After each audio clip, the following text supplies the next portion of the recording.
Accounting के rule बड़ी simple है भाई।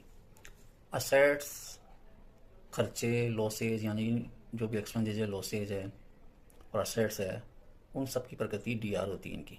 ओके, इनको इंक्रीज़ करना है तो डेबिट कर दो, सीधी बात है। ओके, या इंक्रीज़ हो रही है तो डेबिट कर दो, और डिक्रीज़ हो रही है तो भैया क्रेडिट कर दो, सीधी बात है। दूसरा है liability, capital, revenue, profit, gains, इन सब की प्रकृति क्या होती है? सी आर होती है। यदि बढ़ रहा है तो सी आर कर दो, और ये डिक्रीज़ हो रही है, घट रही है, तो उनको डी आर कर दो, सिंपल सी बात है। जैसे एग्जांपल लो, कार खरीदी, कार भाई केस में खरीदी मान लो 5 लाख रुपए की, तो कार क्या असेट्स है, बढ़ रही है तो क्या करेंगे? डेबिट करेंगे। और केस जा रहा है बिजनेस से यानी घट रहा है तो केस को हम सी आर कर देंगे, सिंपल सी बात है। ऐसी कैपिटल लगाई बिजनेस में, तो बिजनेस में कैपिटल बढ़ रही है, आ रही है, तो उसको हम क्या करेंगे? सी आर करेंगे। कैपिटल का नेचर क्या होता है? सी आर प्रकृति का होता है। ओके, और बिजनेस में क्या आ रहा है भाई?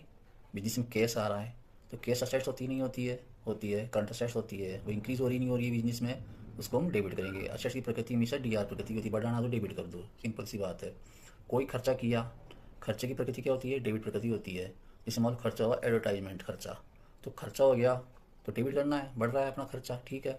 ऐसे ही मान लो कि कोई भी लॉस हो गया बिजनेस में, ओके, जैसे माल आग से जल गया, ठीक है, तो आग से जल गया, loss, goods lost by fire, उसको हम डेबिट कर देंगे, क्योंकि उनकी प्रकृति लॉस की डेबिट प्रकृति होती है। ऐसे ही मान लो कि कोई भी इनकम हो रही है, ओके, रेवेन्यू हो रहा है, जैसे कमीशन कमाया, ओके, तो कमीशन क्या कमाया हमने? वो रेवेन्यू है, एक तरह से अपना प्रॉफिट है, इनकम है। तो इनकम यहाँ बढ़ रही नहीं बढ़ रही है, और इनकम की प्रकृति क्या होती है? सी आर प्रकृति होती है, तो उसको हम सी आर कर देंगे, सिंपल सी बात है। ऐसी लायबिलिटी, जैसे मान लो कि हमने माल खरीदा उधार राम एंड कंपनी से, तो अपनी लायबिलिटी क्या होगी? बढ़ गई, क्योंकि माल उधार खरीदा है, पैसा चुकाना है, तो लायबिलिटी बढ़ गई ना। तो राम एंड कंपनी क्या करेंगे? सी आर करेंगे, क्योंकि लायबिलिटी का नेचर क्या होता है? सी आर प्रकृति का होता है। यहाँ पर लायबिलिटी बढ़ गई तो हम सी आर कर देंगे, सीधी बात है। जैसे मान लो राम एंड कंपनी पैसा चुका रहे हैं बाद में, अब चुका रहे तो भैया राम एंड कंपनी लायबिलिटी थी, वो डिक्रीज हो जाएगी, यानी लायबिलिटी कम हो जाएगी, खत्म हो जाएगी, तो हम क्या करेंगे? लायबिलिटी नीचे क्या होता है? सी आर होता है, तो हम क्या करेंगे? डी आर कर देंगे, तो कम हो गई लायबिलिटी, सीधी बात है।